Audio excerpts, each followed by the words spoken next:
के इस लेक्चर में हम सीखने वाले हैं TY BCom semester 5 cost and financial accounting के चैप्टर नंबर 4 मार्जिनल कॉस्टिंग, जिसे गुजराती में कहेंगे सीमांत पड़तर पद्धति।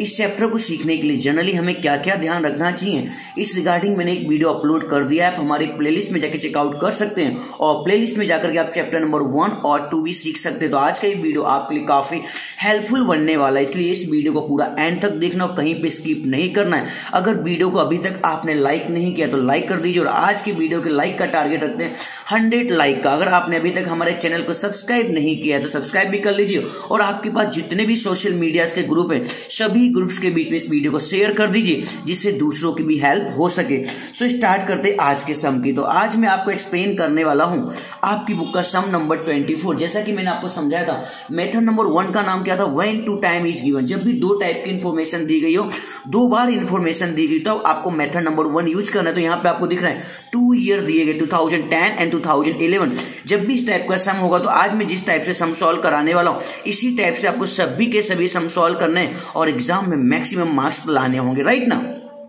तो सबसे पहले कंपनी का नाम क्या है, रिया मैन्युफैक्चरिंग कंपनी लिमिटेड, और यहाँ पे 2 इयर्स की इंफॉर्मेशन गिवन है। 2010 2011 का सेल यानी कि वेचान दिया, कॉस्ट यानी कि पड़तर दी गई और आपको इतनी सारी इंफॉर्मेशन सॉल्व करनी होगी। सो स्टार्ट करते इस टाइप के सम को हम कैसे सॉल्व करेंगे। तो सबसे पहले जब एग्जाम हॉल में जाएंगे तो इस टाइप से आपको पैटर्न रेडी कर लेना है। स्टेप नंबर 1 जिसका नाम लिखा होगा स्टेटमेंट, गुजराती में कहेंगे पत्रक। ईयर ऑलरेडी आपके पास गिवन है, वेचन यानी सेल ऑलरेडी आपके पास गिवन है और कॉस्ट यानी पड़तर ऑलरेडी आपके पास गिवन है। यहाँ पे आपको एक कॉलम रेडी करना होगा प्रॉफिट का। किस तरीके से प्रॉफिट मिलेगा मैंने ऑलरेडी पहले से सॉल्व करके रखा है। सेल्स में से आपको कॉस्ट की वैल्यू लेस करना और आपको क्या मिल जाएगा, प्रॉफिट मिल जाएगा।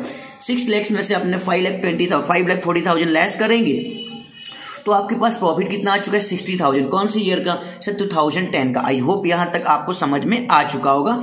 फिर हम सेल करेंगे तो सॉल्व करेंगे 2011 को। 2011 का सेल हमारे पास कितना है, 7,20,000, राइट ना।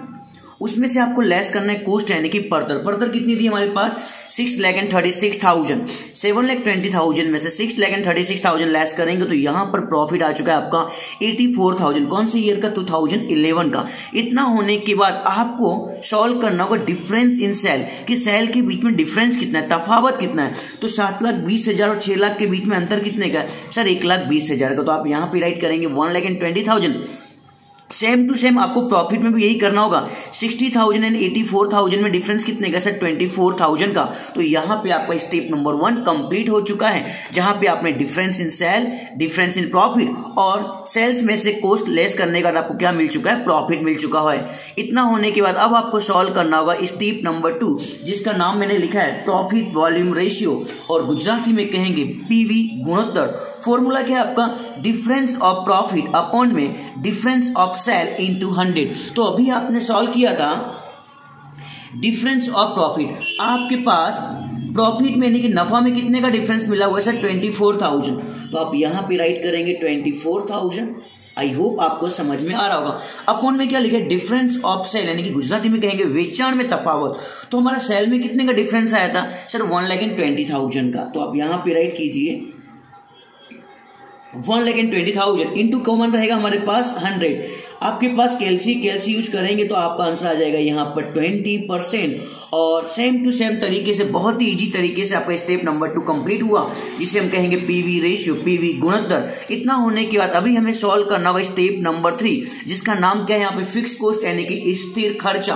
फॉर्मूला क्या आपका यहाँ पे ऑलरेडी पहले से लिखा है, अगर आपने लेक्चर नंबर 1 देख लिया होगा तो आपको याद भी हो गया होगा। तो सबसे पहले हम क्या लिखेंगे, यहाँ पे सेल की वैल्यू लिखेंगे। अभी यहाँ पे सेल की कौन सी वैल्यू लिखना है वो आपको समझना होगा।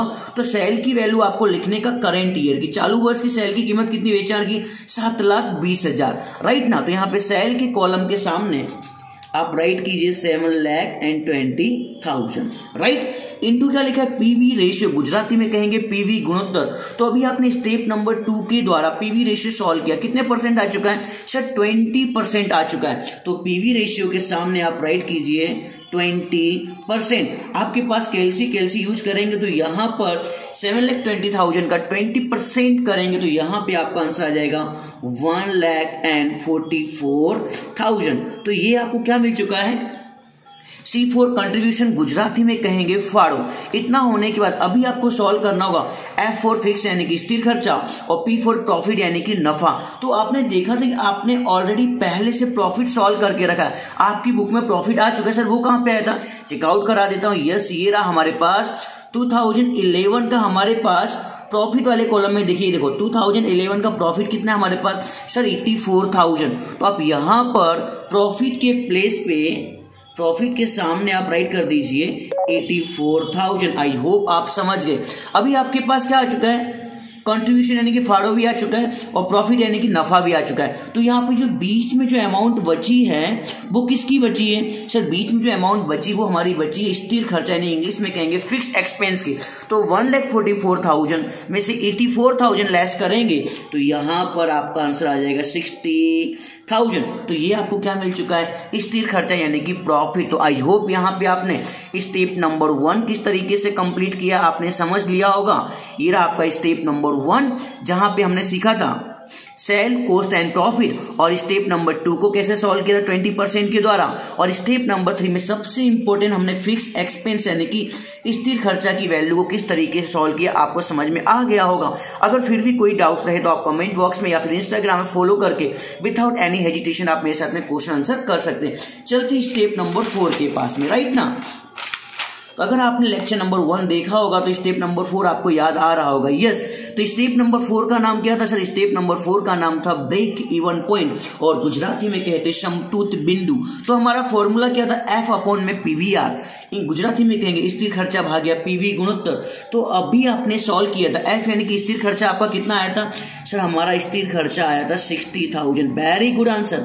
अपॉन में आपको क्या करना है, PV गुणोत्तर, PV रेशियो आपने सॉल्व किया था, कितना था हमारे पास 20%। तो कैलसी का यूज करेंगे, 60,000 डिवाइड में आप 20% करेंगे तो यहां पर आपका आंसर आ जाएगा 3 लाख।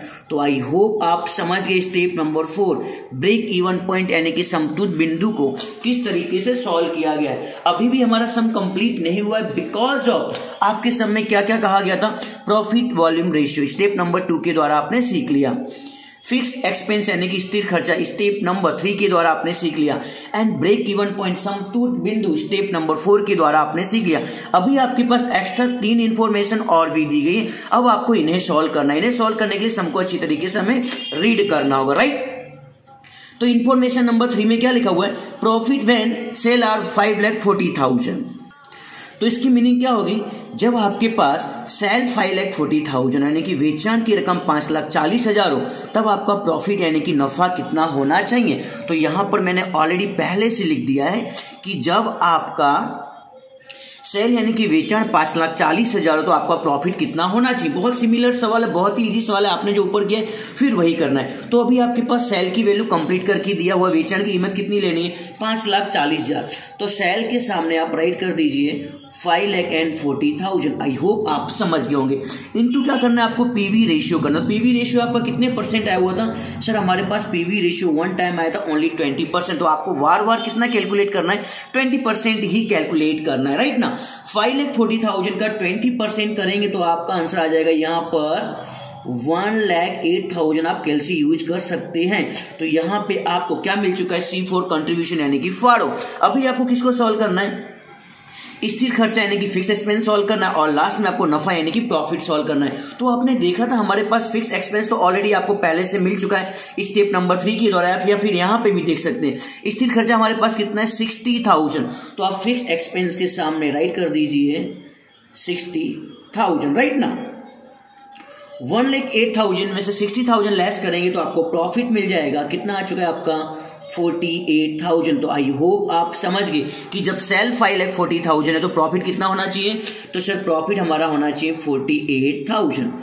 जो आपने आगे स्टेप में सॉल्व किया था सेम टू सेम यहां पर भी वही किया गया। ओनली क्या किया गया, वहां पे सेल की वैल्यू 7,20,000 था, और यहां पे डायरेक्टली बोला गया है कि वेचान की कीमत कितनी लेनी 5,40,000।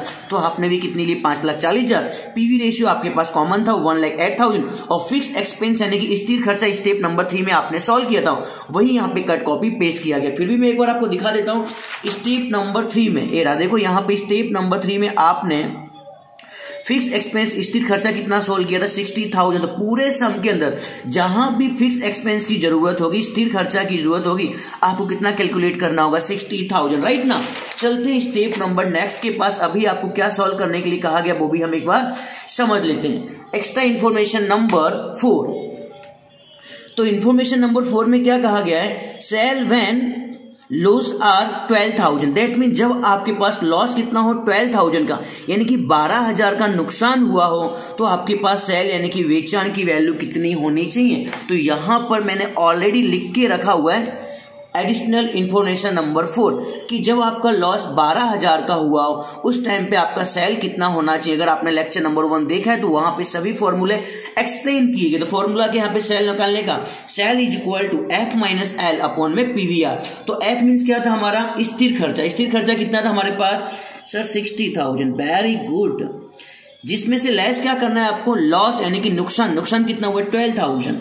तो आप यहां पे राइट कीजिए 12,000 अपॉन में क्या करना होगा आपको पीवी रेशियो। तो पीवी रेशियो आपका कितने परसेंट था 20%, राइट ना। 60,000 में से आपको लेस करना है 12,000, तो यहां पर आपके पास आंसर आ जाएगा 48,000, राइट ना। और डिवाइड कर देना पीवी रेशियो 20%। तो 48,000 को 20% से डिवाइड करेंगे तो यहां पर आपका आंसर आ जाएगा 2,40,000। और यहां पे आपकी एडिशनल इंफॉर्मेशन नंबर 4 भी कंप्लीट हुई कि जब आपका लॉस 12,000 है तो सेल कितना होना चाहिए 2,40,000। इसी टाइप से सॉल्व कर लेते हैं method number 5, sorry step number 5।